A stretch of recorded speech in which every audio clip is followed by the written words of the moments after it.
Welcome to Tony's Fireside Chat, Season 3. And as we start off 2022, I'm really excited to bring on a new guest, Andy Slamans. Andy, welcome to the podcast. Thank you for having me, Tony. Andy, you know what? I followed you from kind of afar, and we started to kind of get to know each other. Please give the audience like some sort of background about yourself, please. Sure. So I live in Hershey, Pennsylvania. It's a small town that was built on chocolate. The founder of Hershey Chocolate Company, he actually established, at the time, it was in the late 1800s, the largest chocolate factory in the world.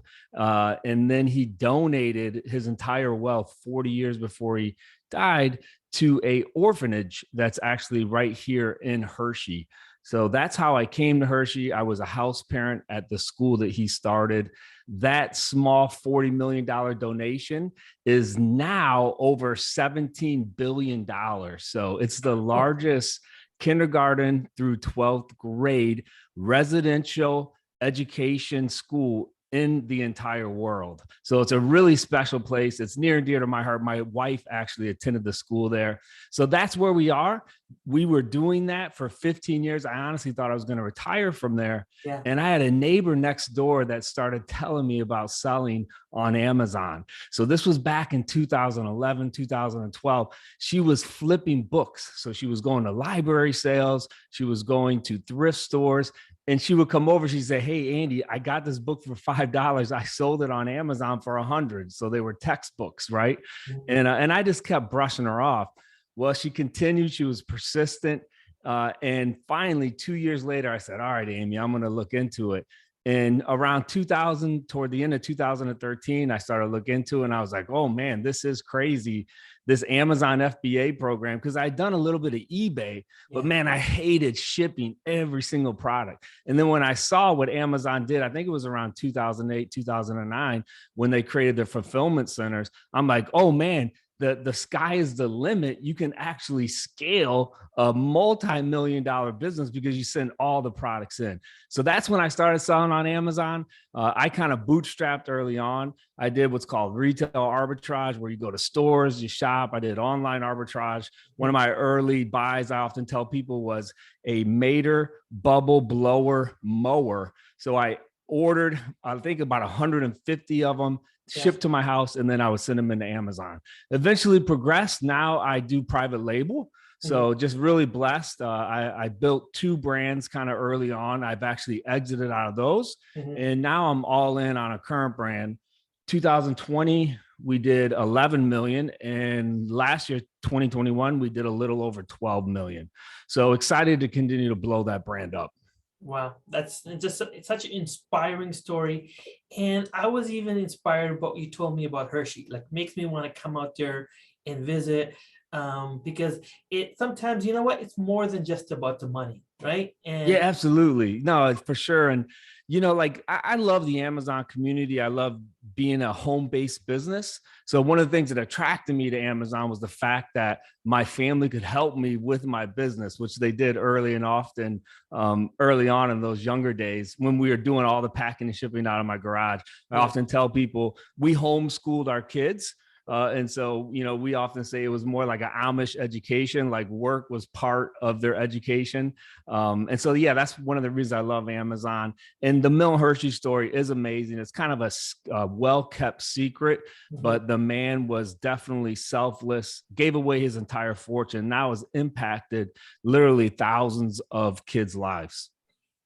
Let's step back for a minute, because one of the questions I had is, you had talked about this moment in your recent podcast where you made the journey out to China, and you were looking for a particular product, and you were spending, and you thought you might not even find it, and it was like kind of the last days there. And walk us through that, meaning that what year was this? How much in sales maybe were you doing at this point? Because I think a lot of people, and you may have talked about this before, that even today, getting to $1 million is not that difficult on Amazon. It's really the other humps to get past if we talk about numbers from 1 to 3 million, or the jump to 6 million and 10 million type of thing. And walk me through that journey. Sure. So, we often tell people when they just start selling on Amazon, and if they're really doing private labeling, you don't necessarily need to go to China right away. Now, we know because of the pandemic, the last 2 years, you can't even go to China if you wanted to. Hopefully that'll end soon. And so, you can really make some good connections right through Alibaba, AliExpress, and some of the other websites out there. But once you get to a certain point, there definitely is a need to go to China to find other potential products that you're maybe not discovering on a site like Alibaba. And then, for a private label seller importing from China, the number one thing is always quality of product. And you're only going to get quality product if you really know that manufacturer, if you're able to vet their processes, if you're able to go to the factory, right, and walk the floor. And so we have been growing. I think we were doing around 400,000 or 500,000 in sales at that point. Okay. And there were specific things that we wanted in the product that we just couldn't find on Alibaba. And so we knew what we wanted based on customer feedback.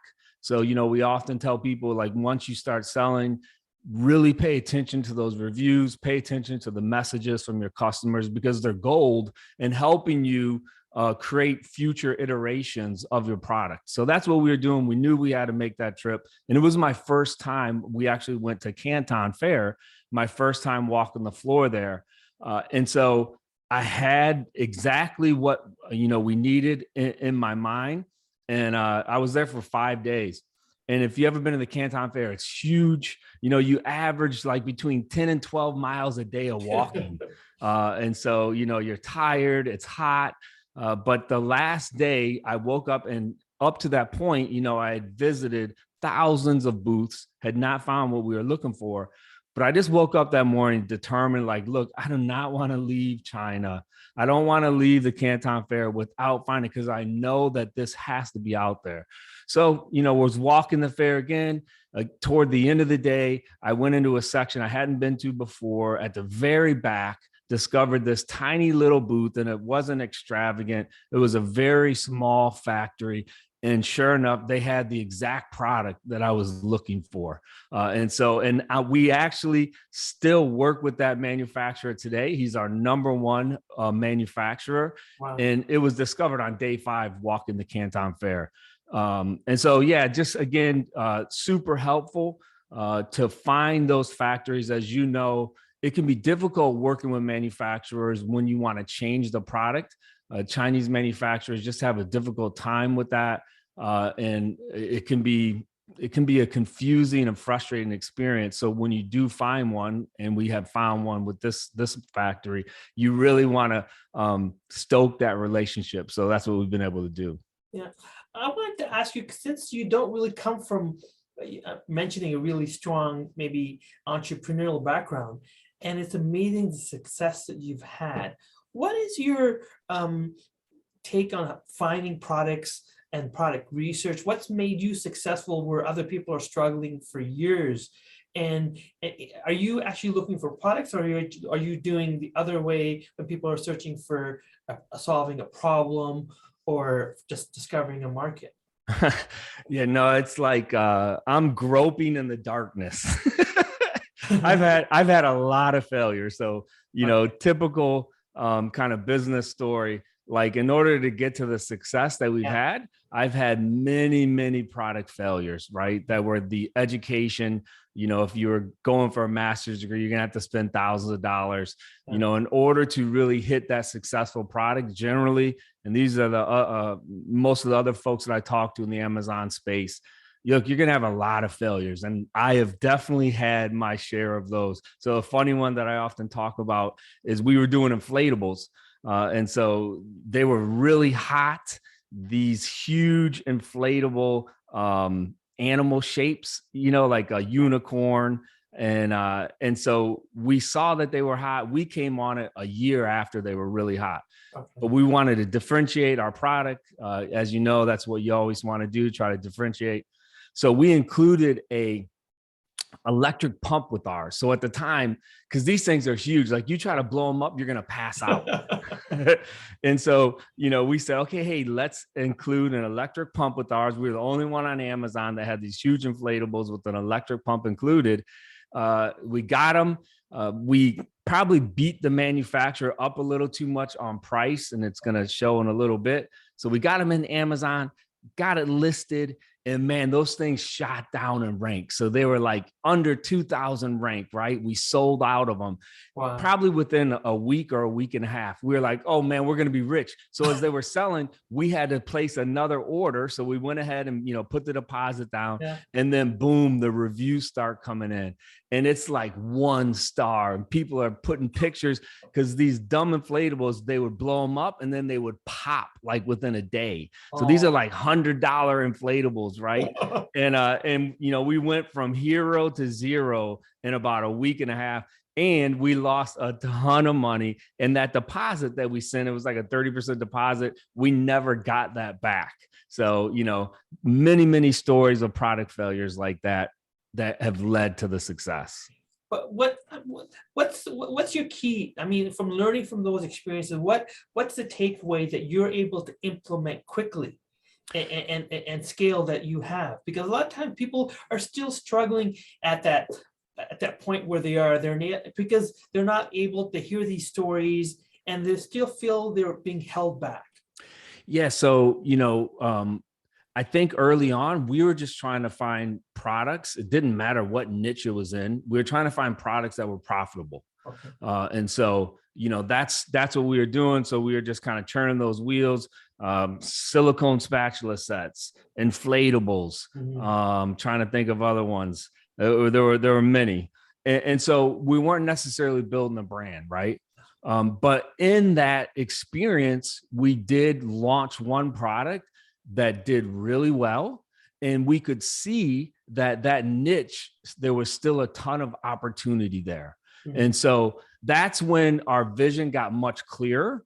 And so many times, like folks that are new, what we say is, hey, you don't necessarily know what the niche is. So you're going to do all the data, you're going to do the research, but until you get that product into Amazon, it's really hard to tell what your PPC costs are going to be. When you do get that product into Amazon, you will see like other competition that for whatever reason you didn't see before, but you don't necessarily know if that product could end up, being your golden goose, right? And so that was kind of our experience. We were hodgepodge, like doing different niches. And then we did hit on one product, and it did really well, and we saw the opportunity. And so that's when we really got laser focused and said, okay, hey, look, there's huge opportunity to build a direct-to-consumer brand with this product and within this niche. So that's when we really focused in. Wow. What are the types of software that you use to help you save you time? Yeah. So now you're asking a question. So I have a partner. He's my nephew. His name is Nathan. So he does a lot of the back end stuff. So, thankfully I'm able to kind of do the product research, right? Yeah. And I kind of have the flashlight and say, hey, let's go there. And he's an amazing operator. But I'm trying to think through. We do use a lot of software, but honestly, since we've grown our team, so 2 years ago, it was really just him and I, and now we have a team of about 25 virtual assistants. They're phenomenal. We try to rely heavily upon them and try to use the least amount of software as possible. So like we don't use any type of PPC software. Again, my partner, Nate, he really is a genius. I often compare him to Steve Jobs. Wow. He has a phenomenal motor, just a great thinker. And so he's done a great job coaching our team members to really kind of do a lot of things manually. So that's kind of like our take on software. We don't use a lot of software, but for product discovery, we use Helium 10, and Jungle Scout. You had talked about also in your podcast about having this sort of team you've built out, but are they that good? Like, for example, that you trust them to do product research and say, here's the winning product and it's worked for you? Or is that something that you would do personally in your in-house kind of thing? Yeah. So they are, Yeah, it's not easy. And, we've 2 years now, we've probably have, I think, 8 or 9 that have been with us the full 2 years. Yeah. And so, through training and coaching and leading, like they are now getting to the point where they can do a decent job of product research. But we've also, unfortunately, hired a number of them that didn't necessarily get it. So, our advice always on that is, look, you're not going to find your superstar right away. Yeah. And so you may have to go through 10 virtual folks before you really find the one that is going to make a huge difference, in your company. So Yeah. you just have to stay at it, because that's a frustration that I often hear of folks that hire virtual team members is, they don't feel like they're doing a good enough job. Or a lot of times what we've discovered too is it's really on us. Like we need to spend a really good amount of time coaching, training, and engaging the team members that we work with virtually. Let me ask you this, because it's kind of related to what you were talking about. What's your take on mentoring? Like any of the people that work for you, do you also mentor them, and do you have other mentors yourself that you look up to? Yeah, so the folks that work for us, we don't do much mentoring with them. We really do look at it like a sports team. So, we try to be the coach. We try to encourage. At times, we do have to, kind of point them in the right direction. And so we don't really necessarily do a mentoring. There are a few of them that we spend more time with, so it just kind of naturally happens. But for me, yeah, definitely, coming up in the Amazon game, ton of people I've looked up to. I often tell the story of Chris Green was one of my first early mentors. Yeah. He actually created a software called Scam Power. It's one of the first ones out there in the space where you could scan barcodes, compare it to, what's selling on Amazon. Yeah. And before I'd ever met him, I followed him. He did a little bit of videos, and I sent him 30 messages on Facebook on Messenger. So I was living in Hershey. We were house parents at the time during the summer. Yeah. We had this huge house, like 13,000 square feet. The students would go home for the summer, so it was empty.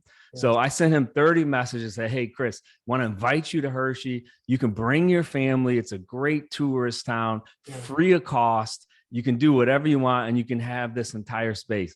So 30 of them, I sent him. And finally on the 30th, he's like, all right, Andy, we're coming.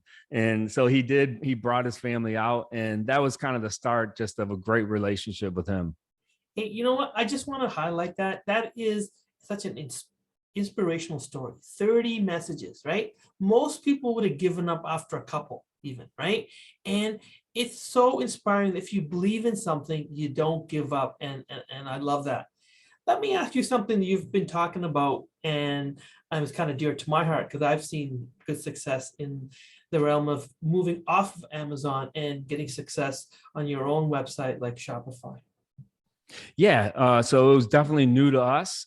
2020, we said, okay, hey, look, our sales on Amazon are really good. It's time now. Let's build out Shopify. And so we did. And then we started to learn the amazing world of ads, of Google ads and Facebook ads, and how you can lose a lot of money really fast if you don't have the right ad creatives. Yeah. And so again, this was all really new to us. And we discovered along the way that, hey, look, it is extremely difficult to drive traffic right to your own website or Shopify store. Mhm. And what we learned is like, it's really important to have the right creatives. And so, as we built out our marketing team, we were able to hire some pretty good media folks who then started to discover the right ads that we needed. And so early on, the ads that we were doing, the bump up offers, that just wasn't the best. But then when we got the team who had some experience, then we started to see some good traffic and good sales. So, my encouragement for folks that are starting out on Shopify, it really is all about the right creatives, to catch the attention that will lead to that conversion. That's interesting. So when you were starting out and you don't know anything about, say, Google advertising and Facebook advertising, where do you start? Like, do you use sites like Fiverr or Upworks, or do you have referrals, or where do you go? Yeah. So for us, again, it really, we just started hiring team members who said that they had experience in Google ads and Facebook ads. We knew, again, my partner is the one that does an amazing job on the back end. So he knew a little bit, but he just really had faith and trust that the folks that he was hiring, were able to kind of get that done. And so, that was just hiring folks from onlinejobs.ph, I think is where he hires most of them. Really, that's what I've noticed as well. I was using traditionally things like Fiverr or Upworks, but I've been noticing the quality of the response from Online Jobs PH has been better. Yeah, that I think that's the site that he uses the most whenever we have job openings, for folks that he interviews. Oh, that's good to know. It seems like, hopefully I don't want to be self-appreciating, but great minds think alike. So, Andy, in closing, like, what would you like to say to people? Like, how can they get involved in Amazon, or as you were showing your success of Amazon, how can somebody get involved in the e-commerce space if they only have, say, $5,000 or $10,000? Yeah. So, we often say, I still believe the best way to get started, if you don't have a lot of capital, is very similar to the way that we got started. And that's bootstrapping. That's selling other people's brands. So, early on, I was selling Lego, I was selling Barbie. You're basically flipping products. You're doing arbitrage, buying low, selling high. And with that, you have to have the time to be able to do it, because it's going to take you more time, right? Whether that's, you're in the stores, there's still huge opportunity at thrift stores. A lot of people don't know that you can sell used products on Amazon. You just have to list them that way. So there's still a lot of opportunity on eBay too. My partner I sell, that I share a warehouse with, he sells about $15,000 to $18,000 a month on eBay. And this is all product that he's sourced at estate sales, at auctions, for pennies on the dollar. He has the space to be able to store it and systematize it and organize it. And if you're able to do that, you can hold product, for a year if your storage space is very low cost. So that's what I say. I think Gary Vee says the same thing, like go to garage sales. That's what I did. When I started out, I went to garage sales on Saturdays. Early on, I was flipping DVDs, international DVDs. I'd buy them for $1 and I was selling for $50 or $60. So, you just have to become a student of what sells and then go after it. Well said. I mean, I watch Gary Vee sometimes still, and you know what? He's still going on weekends to garage sales and looking for cards because he's doing what he loves. And that's inspiring. Yeah. Well, thank you for being on the podcast. It was really great. And I appreciate it. Thanks, Tony. Thanks for having me.